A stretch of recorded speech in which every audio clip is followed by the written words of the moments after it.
What's going on? What's going on, everybody? This is the Intellectual Gene Blue, episode 6. I just realized something, everybody. I ain't have my music going. Sorry about that, y'all.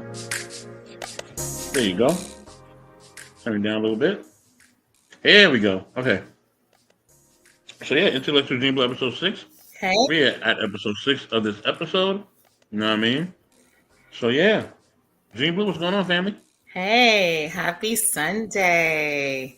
I'm doing good. I'm grateful and blessed. So, yeah, getting ready for the week and you got to fill up with the word and prayer and some solitude time. So, I'm feeling really good today. How are you doing, family? I maintain, I'm all right. Okay. Mm. Had a little bit of anxiety today, but I'm otherwise I'm fine. Okay. You know, but man, hanging in there, hanging in there. You know what I'm saying? You know, in any case, I do have something that I want to pull up here. All right, let me pull up this video. All right, so Is we it can good? react to it. Is it gonna be lighthearted? Is it heavy-hearted? What you got for me? It's gonna be something. I'll tell you that much. Well, I know you always got something. Mm-hmm. Fair use as always, so we don't get flagged. All right. And with that being said, here we go.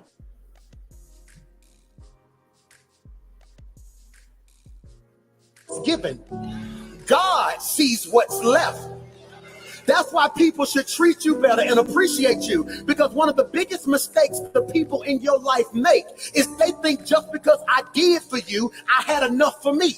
There were certain seasons of my life where I was doing for you at the expense of doing for me. That when I made sure your bill was paid, I didn't have enough to pay mine and yours. Which is why you get frustrated. Then they got the arrogance to say, I'm going to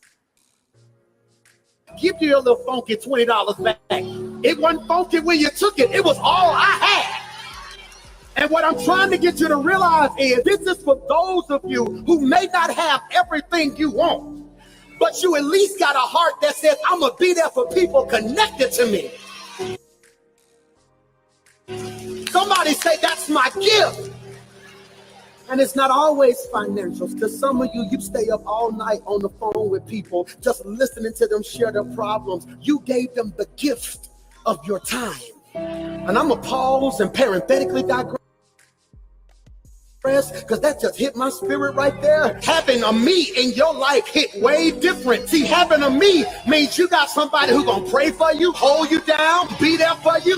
If I got it, you got it. It is a gift. The gift that I desire to give you as a pastor is hope. Man sees what's given. God sees what's left. That's why people should treat you better.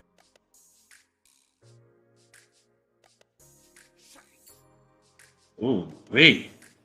Oh man. Woo. Yeah, I know. When I come in the lane, it's you know, it can be a little rough sometimes when I come in the lane. You know what I mean? I clear it out. You know what I mean? It gets Yeah, you cleared out. do. You do every time. Yeah, you do every time. Knock it out. Go ahead, family. Woo! Wow. You know what? It is a gift. I just want to just say it's even a gift to be here and do this with you in this moment and in this time.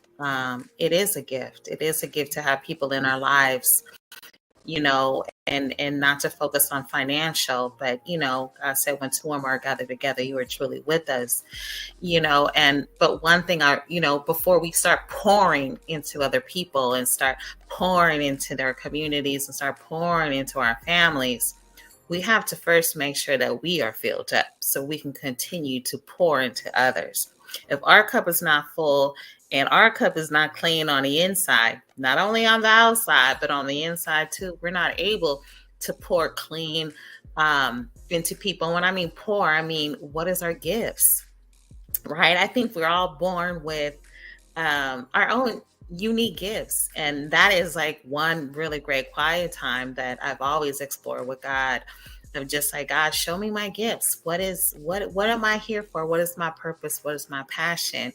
And when you spend that solitude and quiet time with God, like he says, be still and know that I am God, guess what?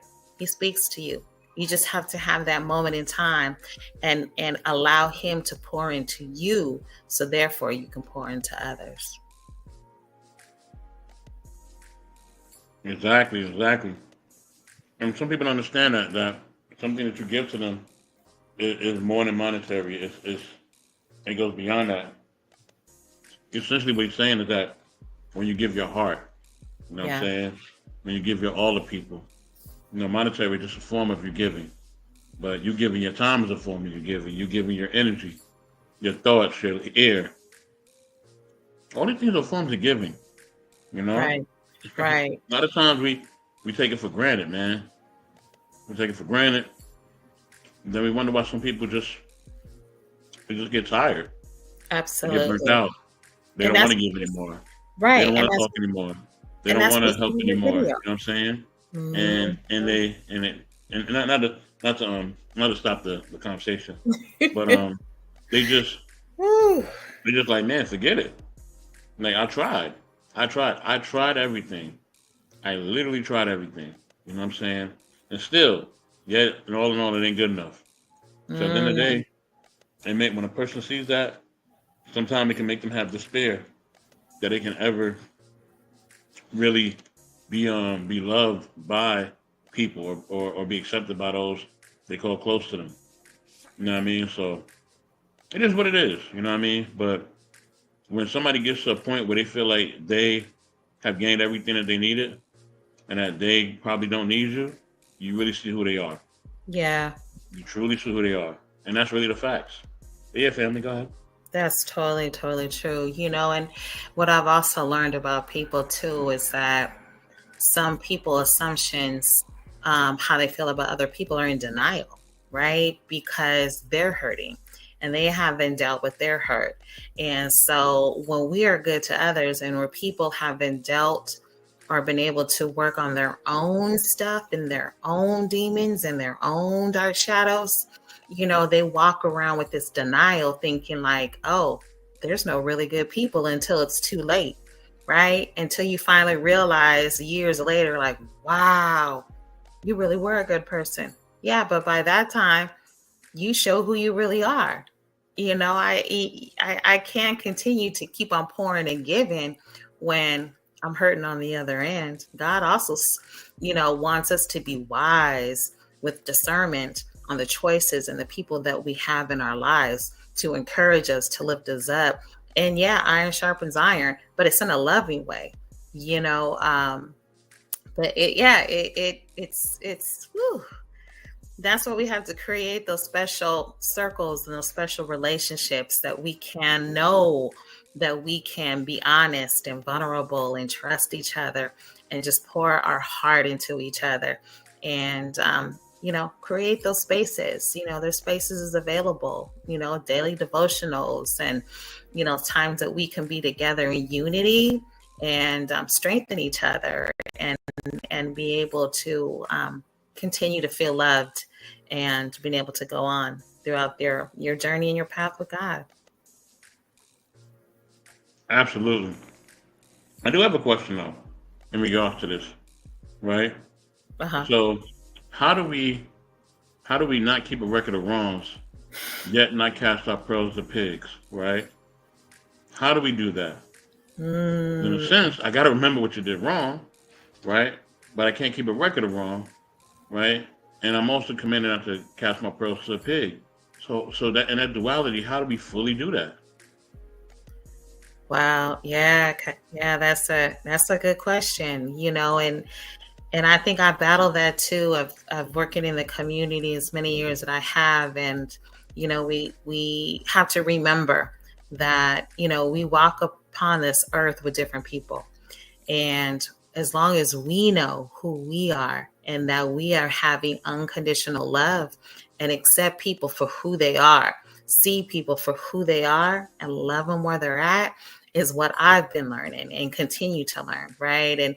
And in the mental health field is called trauma informed, right? And what that means is whoever you're talking to, wherever you're with, is making sure that you love them and accept them where they at. We can't change no one. That's not our power. We're just here to encourage and to be a reflection of God's love.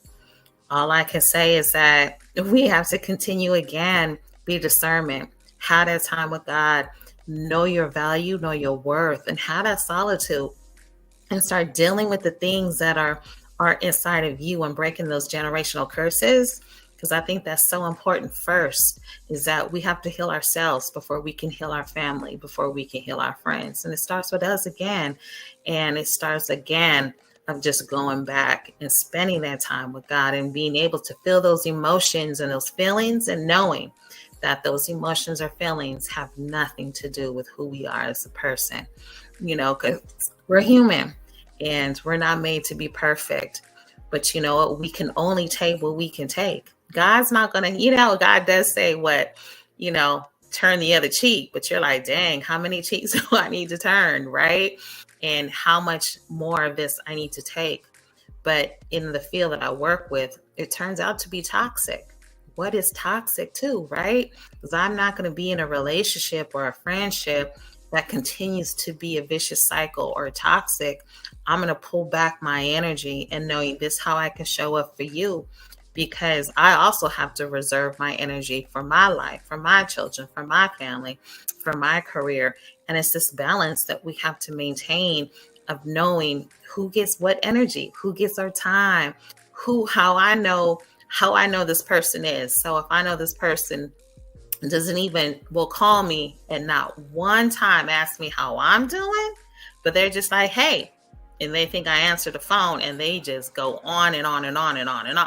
And I'm just like, wait, you didn't even ask me if I was in the middle of something. You didn't even ask me if I was okay. Or something could have been happening. Or maybe I was making a phone call and I just picked up my phone. You know, there's a lot of people in here that sometimes in the world that lack self-awareness, lack common sense, you know, and we're not here to correct them or to teach them. We're just here to love them and guide them in how the areas of our life where we were that way. I could have been bitter. I could have been angry. I could have been mad. I could have been seen as an angry Black woman and not smiling and mean, but I had to work on my heart. You know, God says he gives us the renewing of our heart to make it soft again, to love, but you gotta go through the treacherous. You know, one of my favorite, I'm going to end with this, but one of my favorite flowers is the lotus. And the reason why it's the lotus is because it blooms in the mud and then it rises and then it opens up to this most beautiful flower ever floating on the water. Wow. So, man, excuse me. I guess there's nothing else for us to say here. This is the Intellectual Gean Blue, episode 6. I'm glad she ended it with that. That was a phenomenal landing. With that being said, y'all, listen. Please, you know, stay tuned to the channel. You know what I mean? For those who are subscribed or who want to subscribe or whatever you're doing. You know what I mean? Definitely. You know what I mean? You know, continue to watch the program if you really enjoy it. You know what I mean?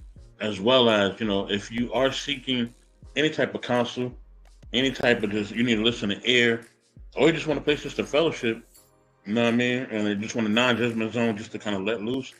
Man, come through to the daily devotionals. It's a non-judgmental, you know what I mean? It's non, how can I say?